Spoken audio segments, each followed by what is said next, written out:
कि अगर मोदी सरकार ने डायरेक्ट 500 रुपये अगर किसी खाते में डाल दिया तो 500 रुपये से क्या गुजारा होगा। बाकी फिर ये मतभेद क्यों सामने आ रहे हैं। वो बोल रहे हैं हमारे पास है ही नहीं या हमारे पास आया ही नहीं। ਤੁਸੀਂ ਜਾਖੜ ਸਾਹਿਬ ਤਾਂ ਬੜੇ ਮੇਰੇ ਤੋਂ ਸੀਨੀਅਰ ਨੇ, ਬਹੁਤ ਸਤਿਕਾਰ ਕਰਦਾ ਮੈਂ ਉਹਨਾਂ ਦਾ। ਉਹ ਜਿਹੜੀ 500 ਰੁਪਏ ਦੀ ਗੱਲ ਕਰਦੇ ਆ, ਉਹ 500 ਰੁਪਏ ਨਹੀਂ ਹੈਗਾ, ਉਹ 165 ਕਰੋੜ ਰੁਪਏ ਦੀ ਰਾਸ਼ੀ ਹੈ ਤੇ ਉਹ 33 ਲੱਖ ਪਰਿਵਾਰਾਂ ਨੂੰ ਗਈ ਹੈ। ਤਾਂ ਤੁਸੀਂ ਮੋਦੀ ਜੀ ਨੇ ਤਾਂ ਆਪਣੇ ਵੱਲੋਂ ਦੇਤਾ 165 ਕਰੋੜ ਰੁਪਏ ਪੰਜਾਬ ਦੇ ਲੋਕਾਂ ਨੂੰ, ਉਹ ਇਕੱਲਾ ਪੰਜਾਬ ਦੇ ਲੋਕਾਂ ਨੂੰ ਦਿੱਤਾ। ये तो आंकड़ों का हेर फेर हुआ ना। पर पर्सन की बात की जाए, अगर राहत की बात की जाए तो 500 रुपये में आज के समय में क्या होता है वो भी तो मैं उसे ही ਦੱਸਦਾ।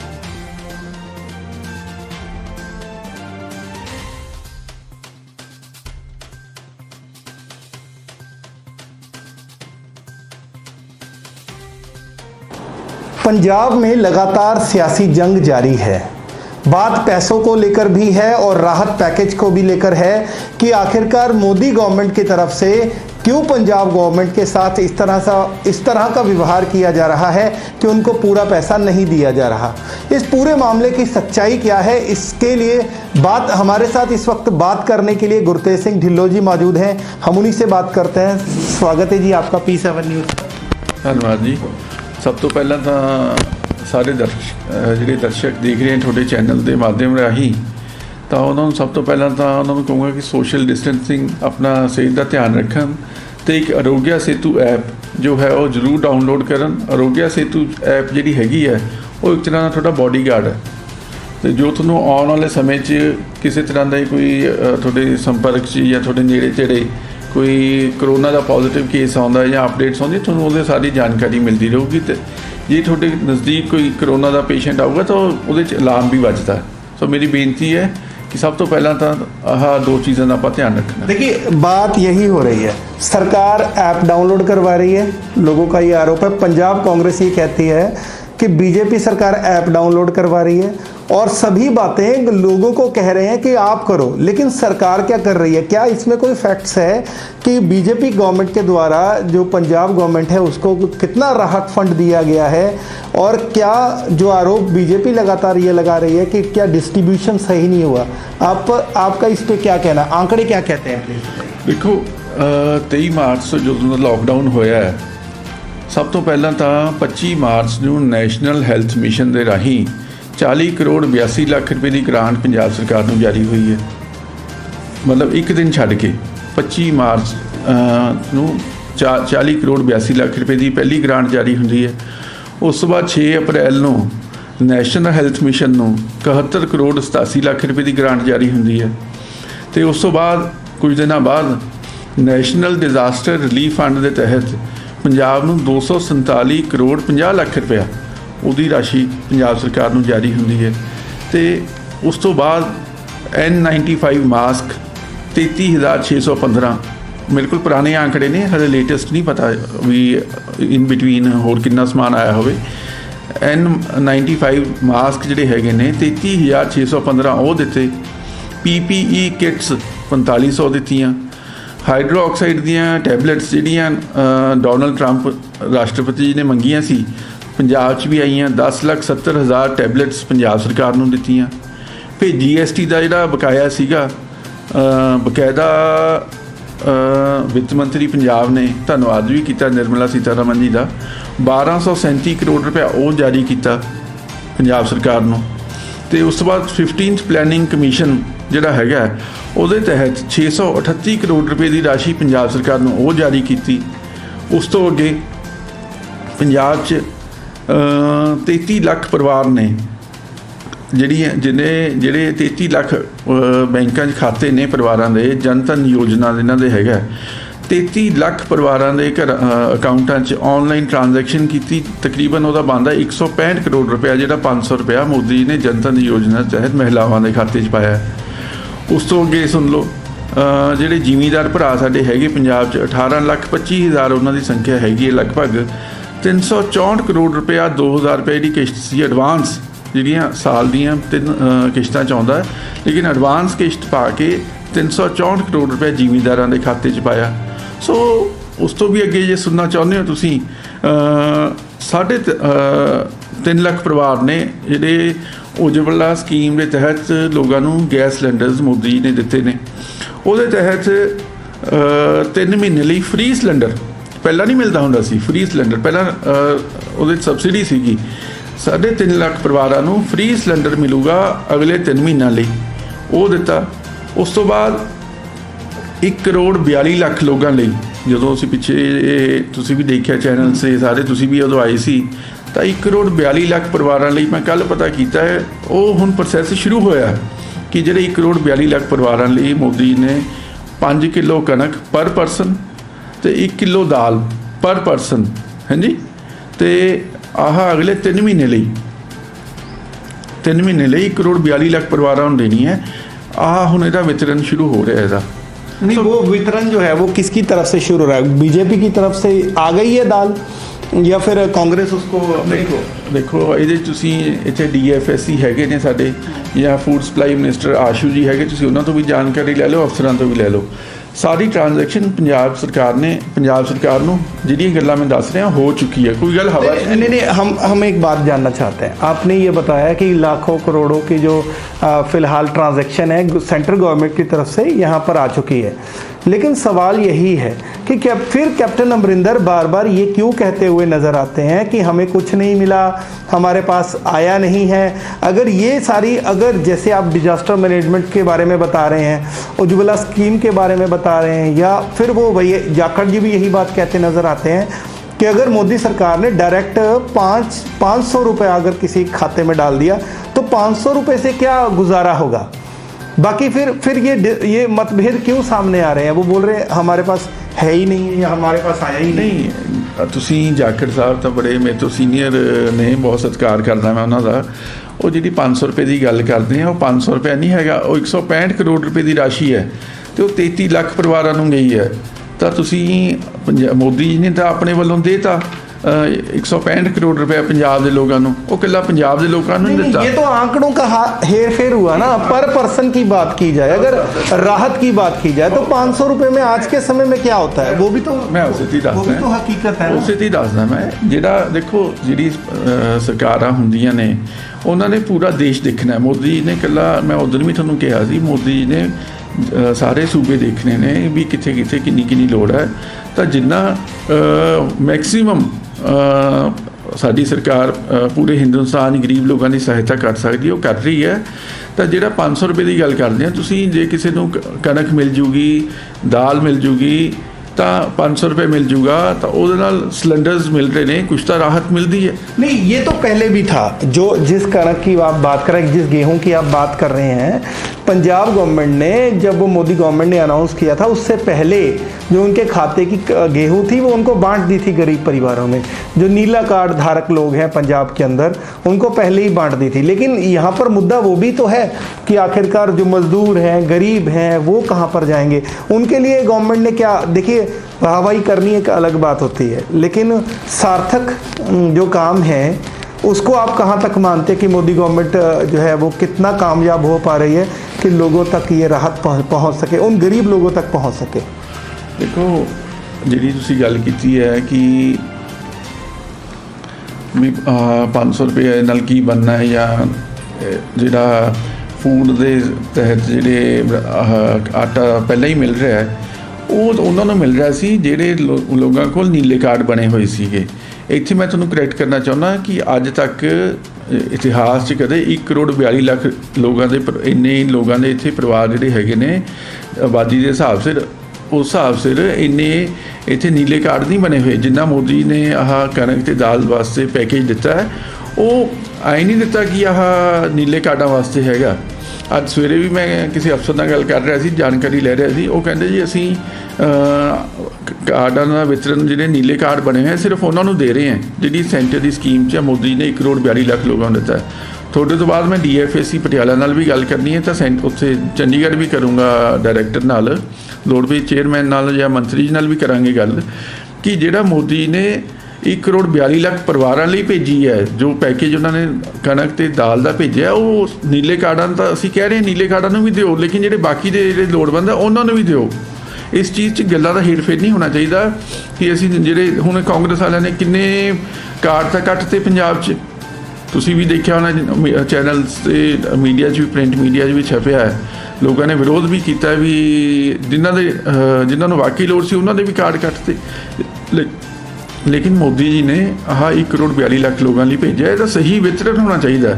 ਇਹਦੇ 'ਚ ਦੇਖੋ ਮੈਂ ਉਸ ਚੀਜ਼ 'ਚ ਨਹੀਂ ਪੈਣਾ ਚਾਹੁੰਦਾ ਕਿ ਕਿਹਨੇ ਕੀ ਕੀਤਾ। ਜਿਹੜਾ मोदी जी ने स्पेशल चीज़ दी है और खुले मन नाल क्यों नहीं दी? देखिए एक और बात है, आप ये बता रहे कि सिर्फ 4500 किट्स आई हैं, पीपी किट जो है वो सिर्फ 4500 आई हैं, आप अपने मुंह से कह रहे हैं। दूसरी बात जो दूसरी अगर एग्जामिन किट्स की बात की जाए जिनसे कोरोना जो कोविड-19 का टेस्ट होता है, कैप्टन सरकार कह रही है वो भी हमारे पास कम है। तो जब हम कोरोना के खिलाफ इस तरह की बातें देखते हैं कि ना तो कोई डॉक्टरी सुविधा दी जा रही है और ना ही कोई प्रॉब्लम। देखिए एक स्टेट का मुख्यमंत्री है, उनको पता है कि उनको स्टेट चलानी है। कैप्टन अमरिंदर की तारीफ सब जगह हो रही है क्योंकि उन्होंने पहले लॉकडाउन किया। तो वो जो सामान है, जो ज़रूरी सामान है, जो डॉक्टरों को चाहिए, हमारे हेल्थ इंफ्रास्ट्रक्चर के लिए चाहिए, उसको लेकर अभी तक सप्लाई क्यों नहीं शुरू हुई? आप इस पर क्या कहेंगे? देखो जी तुसीं बहुत चंगा सवाल पूछा है कि ਜਿਹੜੇ मैं डाटा तुहानूं दस्सिया है, पीपी किट्स दस्सियां या N95 मास्क दस्से ने, आह पुरानी कुछ दिन पुराना डाटा दस्सिया मैं तुहानूं आह। लेकिन ਜਿਹੜਾ सवाल तुसीं कीता है कि डॉक्टर्स वास्ते या इत्थे होर इंतजाम वास्ते, डॉक्टर्स वास्ते या नर्सिस वास्ते समान कोई भी चीज़ तरह के आइसोलेशन सेंटर्स बनाने लिए पैसा चाहिए है। मैं तुहानूं दसना चाहुंदा ਜਿਹੜਾ 40 ਕਰੋੜ 82 ਲੱਖ ਰੁਪਏ ਦੀ ਕਿਸ਼ਤ ਪਹਿਲੀ ਜਾਰੀ ਹੋਈ ਸੀ ਉਹ ਇਸੇ ਕੰਮ ਲਈ ਨੈਸ਼ਨਲ ਹੈਲਥ ਮਿਸ਼ਨ 'ਚ ਜਾਰੀ ਹੋਈ ਸੀ। ਉਸ ਤੋਂ ਬਾਅਦ 71 ਕਰੋੜ 87 ਲੱਖ ਰੁਪਏ ਦੀ ਜਿਹੜੀ ਦੂਜੀ ਕਿਸ਼ਤ ਜਾਰੀ ਹੋਈ 6 ਅਪ੍ਰੈਲ ਨੂੰ, ਉਹ ਵੀ ਇਸੇ ਲਈ ਜਾਰੀ ਹੋਈ ਸੀ ਜਿਹੜਾ ਹਸਪਤਾਲਾਂ ਦਾ ਪ੍ਰਬੰਧਨ ਹੈਗਾ ਤੁਸੀਂ ਉਹ ਠੀਕ ਠਾਕ ਤਰੀਕੇ ਨਾਲ ਕਰੋ। ਪੰਜਾਬ ਸੈਂਟਰ ਦੀ ਸਰਕਾਰ ਤਾਂ ਪੰਜਾਬ ਸਰਕਾਰ ਨੂੰ ਪੈਸਾ ਦੇ ਸਕਦੀ ਹੈ, ਲੇਕਿਨ ਐਂ ਤਾਂ ਨਹੀਂ ਅਸੀਂ ਜ਼ਬਰਦਸਤੀ ਉਹਨਾਂ ਨੂੰ ਕਹੀਏ ਵੀ ਇੱਥੇ ਖਰਚ ਕਰੋ ਉੱਥੇ ਖਰਚ ਕਰੋ। ਉਹ ਇੱਥੋਂ ਦੇ ਸਿਹਤ ਮੰਤਰੀ ਨੇ ਖਰਚ ਕਰਨਾ, ਪੰਜਾਬ ਦੇ ਮੁੱਖ ਮੰਤਰੀ ਨੇ ਕਰਵਾਉਣਾ ਵੀ ਕਿੱਥੇ ਕਿੱਥੇ ਲੋੜ ਹੈਗੀ ਹੈ। ਉਸ ਤੋਂ ਵੀ ਪਰੇ ਜੇ ਮੈਂ ਗੱਲ ਕਰਾਂ ਤਾਂ ਸ਼੍ਰੋਮਣੀ ਅਕਾਲੀ ਦਲ, ਭਾਰਤੀ ਜਨਤਾ ਪਾਰਟੀ ਦੇ ਵਰਕਰਸ ਨੇ ਥਾਂ ਥਾਂ ਲੰਗਰ ਲਾਏ, ਫੂਡ ਪੈਕਟਸ ਵੰਡੇ। ਤਾਂ SGPC ਦਾ ਅਸੀਂ ਰੋਲ ਦੇਖ ਲਓ। SGPC ਨੇ ਜਿੰਨੇ ਆਪਣੇ ਕਾਲਜਿਸ ਨੇ ਦਿੱਲੀ 'ਚ ਵੀ, मैं कल देख रहा सी मनजिंदर सिरसा जी कह रहे थे ਅਸੀਂ ਉੱਥੇ ਕਾਲਜਿਸ ਆਪਣੇ ਹਸਪੀਟਲ ਪੂਰਾ ਹੈਂਡਓਵਰ ਕਰਤਾ। ਲੇਕਿਨ ਕੇਜਰੀਵਾਲ ਦੀ ਜਿਹੜੀ ਸਰਕਾਰ ਹੈ ਉਹ ਅਸੀਂ ਕਹਿ ਰਹੇ ਹਾਂ ਵੀ ਸਾਡੇ ਤੋਂ ਹਸਪੀਟਲ ਸਾਡਾ ਪੂਰਾ ਤਿਆਰ ਹੈ ਆਈਸੋਲੇਸ਼ਨ ਸੈਂਟਰ ਲਈ, ਤੁਸੀਂ ਵਰਤ ਲਓ। ਲੇਕਿਨ ਕੇਜਰੀਵਾਲ ਉਹਨੂੰ ਅਸੈਪਟ ਹੀ ਨਹੀਂ ਕਰ ਰਿਹਾ ਕਿ ਇਹ ਆ ਕ੍ਰੈਡਿਟ ਕਿਤੇ ਅਕਾਲੀ ਦਲ ਨੂੰ ਨਾ ਮਿਲ ਜੇ ਜਾਂ BJP ਨੂੰ ਨਾ ਮਿਲ ਜੇ। ਸੋ ਮੈਂ ਕਹਿਣਾ ਚਾਹੁੰਦਾ ਹੈ ਕਿ SGPC ਹੋ ਗਿਆ, ਹੋਰ ਅਦਾਰੇ ਹੋ ਗਏ, ਜਿੰਨੀਆਂ NGOs ਨੇ ਪੂਰੇ ਵਾਰ ਫੁਟਿੰਗ 'ਤੇ ਲੱਗੀਆਂ ਹੋਈਆਂ ਨੇ। ਤਾਂ ਪੰਜਾਬ ਸਰਕਾਰ ਨੂੰ ਖੁੱਲੇ ਮਨ ਨਾਲ ਸਾਰਿਆਂ ਦੀ ਸਪੋर्ट लेके करना चाहिए। ਹੁਣ ਜਿਹੜੇ श्रद्धालु आए ने, जी हाँ, और मैं उन्हीं से सवाल पूछना चाहता हूँ। एक राजनीति बहुत ज़्यादा हो रही है उन लोगों के ऊपर जो बाहर से है। देखिए महाराष्ट्र में 1-2 बंदों का फ़ोन भी वायरल हुआ है, उन्होंने साफ तौर पर बताया कि महाराष्ट्र में उनका कभी कोविड टेस्ट हुआ ही नहीं। उनकी स्क्रीनिंग हुई थी, उनसे पूछा गया था कि उनको बुखार है नहीं है, लेकिन टेस्ट नहीं हुआ। यानी ये बात जो टेस्ट की थी वो कई लोगों ने इस पे एतराज़ जाहिर किया है कि वहाँ पर टेस्ट नहीं हुआ। लेकिन लगातार राजनीति यहाँ पर हो रही है। जिस तरह से पहले तब्लीगी है, अब ये कहा जा रहा है कि श्रद्धालुओं की वजह से यहाँ पंजाब में बहुत ज़्यादा जो है कोविड-19 वो फैला है। आपका बीजेपी इस पूरे मामले से क्या इत्तेफाक रखती है कि क्या कहना चाहती है इस पूरे मुद्दे पे कि वाकई ही कुछ है या फिर कुछ मिसमैनेजमेंट हुई है? ਤੁਸੀਂ ਬਹੁਤ ਇੰਪੋਰਟੈਂਟ ਕੁਐਸਚਨ ਟੇਕ ਅਪ ਕੀਤਾ ਹੈ ਕਿ ਜਿਹੜਾ ਹਜ਼ੂਰ ਸਾਹਿਬ ਤੋਂ ਸੰਗਤ ਆਈ ਹੈ, ਤੁਹਾਨੂੰ ਵੀ ਪਤਾ ਹੈ ਕਿ ਉੱਥੇ ਕਿੰਨਾ ਦੀ ਸਰਕਾਰ ਹੈ। NCP ਤੇ ਸ਼ਿਵ ਸੈਨਾ ਦੀ, ਕਾਂਗਰਸ ਦੀ ਰਲ ਕੇ ਉੱਥੇ ਸਰਕਾਰ ਬਣੀ ਹੋਈ ਹੈ। ਮੈਂ ਕੱਲ੍ਹ ਵੀ ਇੱਕ ਚੈਨਲ 'ਤੇ ਡਿਬੇਟ ਸੀਗੀ, ਰਾਣਾ ਗੁਰਜੀਤ ਜੀ ਬੈਠੇ ਸੀ, ਤਾਂ ਉਹਨਾਂ ਨਾਲ ਵੀ ਮੈਂ ਗੱਲ ਕੀਤੀ। ਮੈਂ ਕਿਹਾ ਤੁਹਾਡੀ ਟੋਟਲ ਮਿਸਮੈਨੇਜਮੈਂਟ ਹੈ। ਮੈਂ ਕਿਹਾ ਟੋਟਲ ਤੁਹਾਡਾ ਪੰਜਾਬ ਸਰਕਾਰ ਦਾ ਨਲਾਇਕੀਆਂ ਨੇ, ਉਹਦਾ ਹਰਜਾਨਾ ਪੰਜਾਬ ਦੇ ਲੋਕਾਂ ਨੂੰ ਭੁਗਤਣਾ ਪੈ ਰਿਹਾ। ਉਹ ਕਹਿੰਦੇ ਢਿੱਲੋਂ ਸਾਹਿਬ ਕਿਵੇਂ ਤੁਸੀਂ ਕਹਿ ਰਹੇ ਹੋ ਇਸ ਗੱਲ ਨੂੰ, ਤੁਸੀਂ ਐਲੀਗੇਸ਼ਨ ਕਿਵੇਂ ਲਾ ਰਹੇ ਹੋ? ਮੈਂ ਕਿਹਾ ਜਿਹੜੇ ਪੰਜਾਬ ਦੇ ਤੁਹਾਡੇ MLA ਨੇ, ਮੰਤਰੀ ਨੇ, ਉਹ ਤਾਂ ਆਪਣੇ ਘਰਾਂ ਘਰੀ ਬੜੇ ਬੈਠੇ ਨੇ। ਉਹਨਾਂ ਨੂੰ ਚਾਹੀਦਾ ਸੀ ਜੇ ਉੱਥੇ ਹਜ਼ੂਰ ਸਾਹਿਬ ਤੋਂ ਸੰਗਤ, ਸਾਰਿਆਂ ਨੂੰ ਪਤਾ ਸੀ ਚੈਨਲ ਦੇ ਮੀਡੀਆ ਦੇ ਰਾਹੀਂ ਕਿ ਉੱਥੇ ਸੰਗਤ ਫਸੀ ਹੋਈ ਹੈ ਮਹੀਨਾ ਡੇਢ ਮਹੀਨੇ ਤੋਂ, ਵੀ ਉੱਥੇ ਇੱਕ ਪ੍ਰੋਪਰ ਡੈਲੀਗੇਸ਼ਨ ਭੇਜਦੇ, ਆਪਣਾ ਡਾਕਟਰਸ ਦਾ ਭੇਜਦੇ, ਸੀਨੀਅਰ ਡਾਕਟਰ ਭੇਜਦੇ, ਨਾਲ ਇੱਕ ਅੱਧਾ MLA ਮਿਨਿਸਟਰ ਭੇਜਦੇ, ਕੋਈ IAS ਅਫਸਰ ਭੇਜਦੇ, ਉਹ ਉੱਥੇ ਜਾ ਕੇ ਸਟੇਸ਼ਨ ਹੁੰਦਾ। ਜੇ ਸਾਡੀ ਸਰਕਾਰ ਹੁੰਦੀ ਤਾਂ ਅਸੀਂ ਐਂ ਕੰਮ ਕਰਦੇ। यहाँ पर करेक्ट करना चाहूँगा, सेंट्रल गवर्नमेंट की एक टीम वहाँ पर गई थी, वो उनके डॉक्टर्स ने पैनल ने जांच की थी वहाँ पे। देखो मैं मेरी पूरी गल बेनती है, पूरी गल सुन लिया करो। ਉਹਦੇ 'ਚ ਕੀ ਹੈ ਕਿ ਇੱਥੋਂ ਟੀਮ ਜਾਂਦੀ, ਪੰਜਾਬ ਸਰਕਾਰ ਦੀ ਟੀਮ ਜਾਂਦੀ, ਕਿਉਂਕਿ ਪੰਜਾਬ 'ਚ ਲੋਕਾਂ ਨੇ, ਸਾਡੇ ਸ਼ਰਧਾਲੂ, ਸਾਡੇ ਪਰਿਵਾਰਾਂ ਨੇ, ਲੋਕਾਂ ਨੇ ਪੰਜਾਬ 'ਚ ਆਉਣਾ ਸੀਗਾ, ਤਾਂ ਪੰਜਾਬ ਸਰਕਾਰ ਦੀ ਇਹ ਜ਼ਿੰਮੇਵਾਰੀ ਬਣਦੀ ਸੀ ਕਿ ਉੱਥੇ ਜਾ ਕੇ ਸਟੇਸ਼ਨ ਹੁੰਦੇ, ਹਫ਼ਤਾ ਰਹਿੰਦੇ, 10 ਦਿਨ ਰਹਿੰਦੇ, ਜਿੰਨੇ ਸ਼ਰਧਾਲੂ ਨੇ ਉਹਨਾਂ ਦੇ ਸਾਰੇ ਪ੍ਰੋਪਰ ਟੈਸਟ ਕਰਵਾਉਂਦੇ ਆਪ ਉੱਥੇ ਬੈਠ ਕੇ। ਜਦੋਂ ਟੈਸਟ ਉਹਨਾਂ ਦੇ ਹੋ ਜਾਂਦੇ, ਜਿਹੜੇ ਨੈਗੇਟਿਵ ਹੁੰਦੇ ਉਹਨਾਂ ਨੂੰ ਇੱਕ ਪਾਸੇ ਰੱਖਦੇ, ਜਿਹੜੇ ਪੋਜ਼ਿਟਿਵ ਕੇਸਿਸ ਹੁੰਦੇ ਉਹਨਾਂ ਨੂੰ ਉਸ ਤਰੀਕੇ ਉਹਨਾਂ ਦਾ ਪ੍ਰਬੰਧ ਕਰਦੀ ਪੰਜਾਬ ਸਰਕਾਰ ਕਿ ਪੰਜਾਬ 'ਚ ਲੈ ਕੇ ਕਿਵੇਂ ਆਉਣੇ। ਫਿਰ ਉਸ ਤੋਂ ਬਾਅਦ ਉਹਨਾਂ ਦਾ ਆਈਸੋਲੇਸ਼ਨ ਸੈਂਟਰਸ ਕਿੱਥੇ, ਉਹਨਾਂ ਦਾ ਟ੍ਰੀਟਮੈਂਟ ਕਿਵੇਂ ਕਰਾਉਣਾ, ਉਹ ਸਾਰੀ ਪਲੈਨਿੰਗ ਹੁੰਦੀ। ਅਤੇ ਜਿਹੜੇ ਪੋਜ਼ਿਟਿਵ ਕੇਸਿਸ ਉੱਥੇ ਰਹਿ ਜਾਂਦੇ ਉਹਨਾਂ ਨੂੰ ਵੀ ਆਈਸੋਲੇਟ ਕਰਾਉਂਦੇ, ਉਹਨਾਂ ਦਾ ਵੀ ਪ੍ਰਬੰਧ ਹੁੰਦਾ ਕਿ ਤੁਸੀਂ ਕੁਆਰੰਟੀਨ ਉਹਨਾਂ ਨੂੰ ਕਿੱਥੇ ਕਰਨਾ ਹੈਗਾ, ਤਾਂ ਉਹਨਾਂ ਦਾ ਵੀ ਸਿੰਪਟਮ ਨਾ ਆਵੇ। ਅਤੇ ਇੱਧਰ ਜਿਹੜੇ ਪੋਜ਼ਿਟਿਵ ਕੇਸਿਸ ਸੀ ਉਹਨਾਂ ਦਾ ਪ੍ਰੋਪਰ ਟ੍ਰੀਟਮੈਂਟ ਦਾ ਕੋਈ ਰੂਪ ਰੇਖਾ ਬਣਾਉਂਦੇ, ਕੁਛ ਜ਼ਮੀਨੀ ਸਤਰ 'ਤੇ ਕੰਮ ਕਰਦੇ। ਆਹ ਕਹਿ ਦੇਣਾ ਕਿ ਉਸ ਮੈਂ ਬੜਾ ਆਸਾਨ ਤਰੀਕਾ ਹੁੰਦਾ ਦੂਜੇ 'ਤੇ ਗੱਲ ਸੁੱਟਣੀ ਵੀ ਆ ਤਾਂ ਤੁਹਾਡੀ ਜ਼ਿੰਮੇਵਾਰੀ ਸੀ ਜਾਂ ਫਲਾਣੇ ਨੇ ਕਰ ਲਿਆ ਸੀ। ਦੇਖੋ ਪੰਜਾਬ ਦਾ ਜਿਹੜਾ ਮੁੱਖ ਸੇਵਾਦਾਰ ਹੈ ਉਹ ਕੈਪਟਨ ਸਾਹਿਬ ਨੇ, ਪੰਜਾਬ ਦੇ ਮੁੱਖ ਮੰਤਰੀ ਨੇ, ਬਲਬੀਰ ਸਿੱਧੂ ਸਿਹਤ ਮੰਤਰੀ ਨੇ।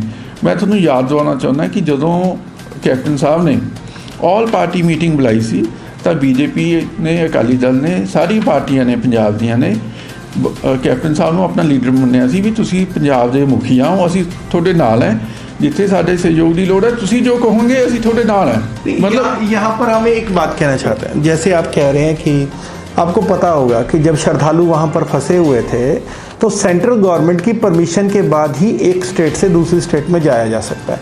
कैप्टन सरकार की तरफ से बहुत बार केंद्र सरकार को गुहार लगाई गई कि वहाँ श्रद्धालु फंसे हुए हैं, हम उनको यहाँ पर लाना चाहते हैं, लेकिन सेंट्रल गवर्नमेंट की तरफ से कोई भी जवाब नहीं आया था। जब सेंट्रल गवर्नमेंट ने अलाउड किया था तब ही जो थे ये सभी जन गए थे। तो आप ये कह रहे हैं कि सारी की सारी जिम्मेदारी, क्योंकि उनको टाइम भी कम दिया गया होगा, हो सकता है कि आप जिस मैनेजमेंट की बात कर रहे हैं ये तो बाद की बातें हैं, लेकिन पहले वहाँ श्रद्धालुओं को यहाँ पर लाने का मेन था। क्या आपको नहीं लगता कि पंजाब गवर्नमेंट ने अपने शहरियों को वहाँ से निकाल कर एक समझदारी का कदम उठाया है कि कहीं ना कहीं सेंट्रल गवर्नमेंट की तरफ से भी अगर ये पहले सहयोग मिल सकता तो हो सकता था इस तरह कोरोना पॉजिटिव ना आते? क्योंकि बात ये भी है कि आधे श्रद्धालु जो अपने आप पंजाब में आए थे वो भी पॉजिटिव पाए गए हैं। इस पे आप क्या कहेंगे?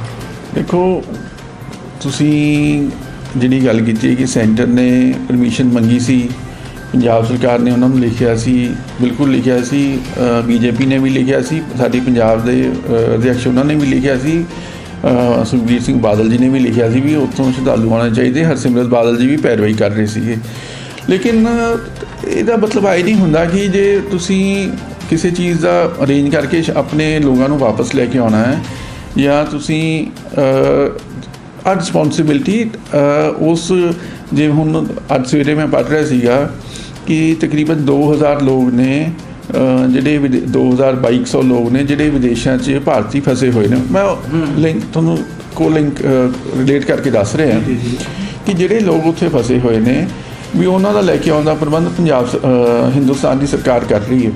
ਲੇਕਿਨ ਉਹ ਸਰਕਾਰ ਕਰ ਰਹੀ ਹੈ, ਲੇਕਿਨ ਉਹਨਾਂ ਨੇ ਜਦੋਂ ਉੱਥੇ ਲੈ ਕੇ ਆਉਣਗੇ ਪ੍ਰੋਪਰ ਉਹਨਾਂ ਦੇ ਉੱਥੋਂ ਚੈੱਕ ਕਰਕੇ ਅਤੇ ਉਹਨਾਂ ਨੂੰ ਜਦੋਂ ਦਿੱਲੀ ਏਅਰਪੋਰਟ ਉਤਰਨਗੇ ਉਹਨਾਂ ਨੂੰ ਪ੍ਰੋਪਰ ਉਹਨਾਂ ਦਾ ਕੁਆਰੰਟੀਨ ਆਈਸੋਲੇਸ਼ਨ ਜੋ ਪ੍ਰੋਸੈਸ ਹੈਗਾ, ਜੋ ਜਿਵੇਂ ਆਪਾਂ ਨੂੰ ਜੋ ਡਾਕਟਰਸ ਦੀ ਐਡਵਾਈਜ਼ਰੀਜ਼ ਹੋਣਗੀਆਂ, ਏਮਸ ਦੇ ਡਾਕਟਰਸ ਦੀਆਂ ਐਡਵਾਈਜ਼ਰੀਜ਼ ਨੇ, ਤਾਂ ਉਹਨਾਂ ਨੂੰ ਪ੍ਰੋਪਰ ਉੱਥੇ ਰੱਖਿਆ ਜਾਊਗਾ। ਜਦੋਂ ਪ੍ਰੋਪਰ ਉਹਨਾਂ ਦੇ ਸਿੰਪਟਮਸ ਠੀਕ ਹੋਣਗੇ, ਜਿਹੜੇ ਨੈਗੇਟਿਵ ਪੋਜ਼ੀਟਿਵ ਜੋ ਵੀ ਇਹਨਾਂ ਦਾ ਕਲੀਅਰੈਂਸ ਮਿਲੂਗੀ, ਉਸ ਹਿਸਾਬ ਸਿਰ ਉਹ ਪੇਸ਼ੈਂਟਸ ਜਾਂ ਉਹ लोग अलग अलग स्टेटा सौंपे जाएंगे, चाहे पंजाब में। ये बात करनी आसान है। देखिए, जब भारत के अंदर लगातार ये बातें चल रही थी कि बाहर से लोग आ रहे हैं, तो हज़ारों लाखों लोग जो थे बाहर जो फंसे हुए थे वो पंजाब के अंदर आए, वो इंडिया के अंदर आए, गवर्नमेंट ने उनको आने दिया। बाद में पता लगा कि वो सारे के सारे एक मेडिसिन खा रहे थे, डोलो खा रहे थे ताकि उनकी बॉडी का टेम्परेचर डाउन हो जाए, और वहाँ जो स्क्रीनिंग हुई थी वहाँ से वो निकल गए थे।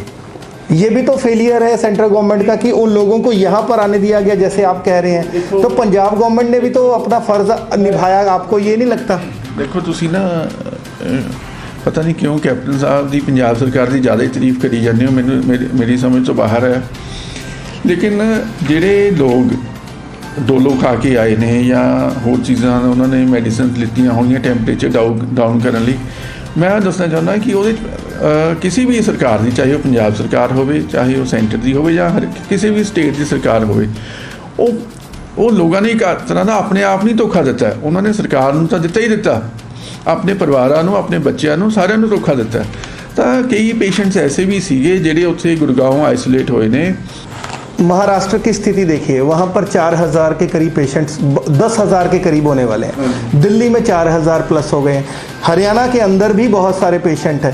श्रद्धालु यहाँ आने से पहले सिर्फ 203 या 206 पे आंकड़ा रुका हुआ था। जब वो यहाँ पर आए तब हुआ। तो क्या देखिए, अब फिर भी जब श्रद्धालु भी आए तब भी उनका टेस्ट होकर उनको आइसोलेशन में रखा गया, ये आंकड़े बढ़े। लेकिन जो आम पब्लिक है, यानी जिसको हम लोग कहते हैं कम्युनिटी स्प्रेड है, वो पंजाब में नहीं देखा गया। क्या इस पे गवर्नमेंट की तारीफ नहीं बनती कि कम्युनिटी स्प्रेड को रोका गया, जिससे एक बड़ा भूचाल जो है वो पंजाब में आ सकता था कि यही लोग आइसोलेशन में जाने की बजाय सीधा घर चले जाते। अभी फिलहाल ऐसा कोई बहुत कम मामले निकल कर सामने आए हैं कि वो श्रद्धालुओं से मिले, कोई लोग मिले और वो कोविड पॉजिटिव जो थे वो पाए गए। इस पर आप गवर्नमेंट को क्या कहना चाहेंगे? ਤੁਸੀਂ ਨਾ ਥੋੜੀ ਜਾਣਕਾਰੀ ਆਪਣੀ, ਮਾਫ ਕਰਨਾ ਮੈਂ ਮੀਡੀਆ ਨੂੰ ਕਦੇ ਪਿਨ ਪੁਆਇੰਟ ਨਹੀਂ ਕਰਦਾ ਹੁੰਦਾ, ਤੁਸੀਂ ਥੋੜੀ ਜੀ ਆਪਣੀ ਜਾਣਕਾਰੀ ਪ੍ਰੋਪਰ ਲੈ ਕੇ ਆਓ ਫੀਲਡ 'ਚ ਜਾ ਕੇ। ਮੈਂ ਤਾਂ ਦੇਖੋ ਘਰੇ ਬੈਠ ਕੇ ਵੀ ਸਾਰੀ ਜਾਣਕਾਰੀ ਲਿੱਤੀ ਹੋਈ ਹੈ। ਜਿਹੜੇ ਸ਼ਰਧਾਲੂ ਉੱਥੋਂ ਆਏ ਸੀਗੇ, ਪੰਜਾਬ ਸਰਕਾਰ ਨੇ ਕਈ ਤਾਂ ਜਿਵੇਂ ਉਤਰ ਗਿਆ, ਕੋਈ ਉਤਰ ਗਿਆ ਰਸਤੇ 'ਚ, ਜਿਵੇਂ ਮੰਨ ਲਓ ਰਾਜਪੁਰੇ ਉਤਰ ਗਿਆ, 2 ਬੰਦੇ ਕਹਿੰਦੇ ਸਾਡਾ ਘਰ ਇੱਥੇ ਨੇੜੇ ਹੈ, ਕੋਈ ਰਾਜਪੁਰੇ ਉਤਰ ਗਿਆ, ਅਗਲਾ ਬੰਦਾ ਸਰਹੰਦ ਉਤਰ ਗਿਆ, 2 ਬੰਦੇ ਲੁਧਿਆਣੇ ਉਤਰ ਗਏ, ਖੰਨੇ ਉਤਰ ਗਏ, ਤੇ ਕੁਝ ਬੰਦੇ ਅੱਗੇ ਉਤਰ ਗਏ, 2 ਤਾਂ ਆਏ उतर गए ਉੱਥੇ ਬੱਸ ਚੋਂ। ਤਾਂ ਇੰਨੀ ਵੱਡੀ ਨਲਾਇਕੀ ਹੋਈ ਹੈ ਪੰਜਾਬ ਸਰਕਾਰ ਦੀ। तो ढिल्लों जी, आप क्या कहना चाहते हैं कि क्या पंजाब गवर्नमेंट की मिसमैनेजमेंट हुई है इस पूरे मामले को लेकर, या फिर जो जिस पैकेज की आप बात कर रहे हैं उनका सही से वितरण नहीं हुआ? आप क्या कहना चाहेंगे पंजाब गवर्नमेंट से? बस यही हमारी देखो जी, मैं ਪੰਜਾਬ ਸਰਕਾਰ ਬਹੁਤ ਵਧੀਆ ਕੰਮ ਕਰ ਰਹੀ ਹੈ, ਲੇਕਿਨ ਇਹਨਾਂ ਨੂੰ ਜਿਹੜੀਆਂ ਕਮੀਆਂ ਹੈਗੀਆਂ ਨੇ ਉਹ ਵੀ ਗ੍ਰੇਸਫੁਲੀ ਐਕਸੈਪਟ ਕਰਨੀਆਂ ਚਾਹੀਦੀਆਂ ਨੇ। ਇਕੱਲਾ ਜੇ ਅਸੀਂ ਸਹੀ ਨੂੰ ਸਹੀ, ਗਲਤ ਨੂੰ ਗਲਤ ਅਸੀਂ ਕਹਿ ਸਕਦੇ ਹਾਂ, ਤਾਂ ਉਹਨਾਂ ਨੂੰ ਵੀ ਸੁਣਨਾ ਚਾਹੀਦਾ ਵੀ ਜਿੱਥੇ ਕੋਈ ਸੁਜੈਸ਼ਨ ਮਿਲ ਰਹੀ ਹੈ, ਸਾਨੂੰ ਸਲਾਹ ਮਿਲ ਰਹੀ ਹੈ, ਤਾਂ ਮੰਨਣੀ ਚਾਹੀਦੀ ਹੈ। ਸਲਾਹ ਮੰਨਣ ਨਾਲ ਕੋਈ ਛੋਟਾ ਨਹੀਂ ਹੁੰਦਾ। ਮੈਂ ਤੁਹਾਨੂੰ ਦੱਸਣਾ ਚਾਹੁੰਦਾ, ਆਹ ਲੜਾਈ ਆਪਾਂ ਜੇ ਜੁਆਇੰਟਲੀ ਲੜਾਂਗੇ, ਜਿਵੇਂ ਮੈਂ ਤੁਹਾਨੂੰ ਦੱਸ ਰਿਹਾ ਸੀ, ਜਿਹੜੇ ਉੱਥੇ ਸ਼ਰਧਾਲੂ ਗਏ ਨੇ ਤਾਂ ਉਹਨਾਂ ਲਈ ਪ੍ਰੋਪਰ ਉੱਥੇ ਡੈਲੀਗੇਸ਼ਨ ਜਾਂਦਾ, ਟੀਮ ਜਾਂਦੀ, ਪ੍ਰੋਪਰ ਚੈੱਕਅਪ ਕਰਕੇ ਉਹਨਾਂ ਨੂੰ ਉਸ ਹਿਸਾਬ ਨਾਲ ਲੈ ਕੇ ਆਉਂਦੇ ਤਾਂ ਪ੍ਰੋਬਲਮ ਹੀ ਨਹੀਂ ਸੀ ਹੋਣੀ। ਹੁਣ ਪ੍ਰੋਬਲਮ ਵੱਧ ਗਈ, ਤਾਂ ਉਹਦਾ ਹੀ ਕਰਕੇ ਵੀ ਆਹ ਪ੍ਰੋਬਲਮਸ। ਬਲਬੀਰ ਸਿੱਧੂ ਕਹਿੰਦੇ ਪੰਜਾਬ 'ਚ ਸ਼ਰਧਾਲੂਆਂ ਨੇ ਸਾਡਾ ਇੱਥੇ ਮਾਹੌਲ ਖ਼ਰਾਬ ਕਰਤਾ, ਗਲਤ ਗੱਲ ਹੈ।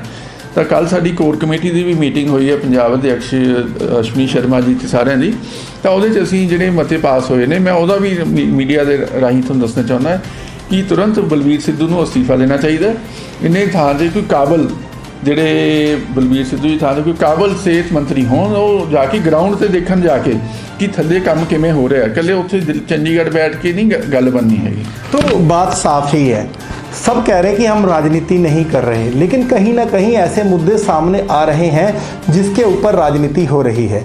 बीजेपी का भी साफ तौर पर कहना है कि जो पैकेज सेंट्रल गवर्नमेंट की तरफ से आया है उसको पंजाब सरकार अच्छे से यूटिलाइज करे ताकि लोगों को उसका फ़ायदा मिल सके। Jitendra Stephen, P7 news.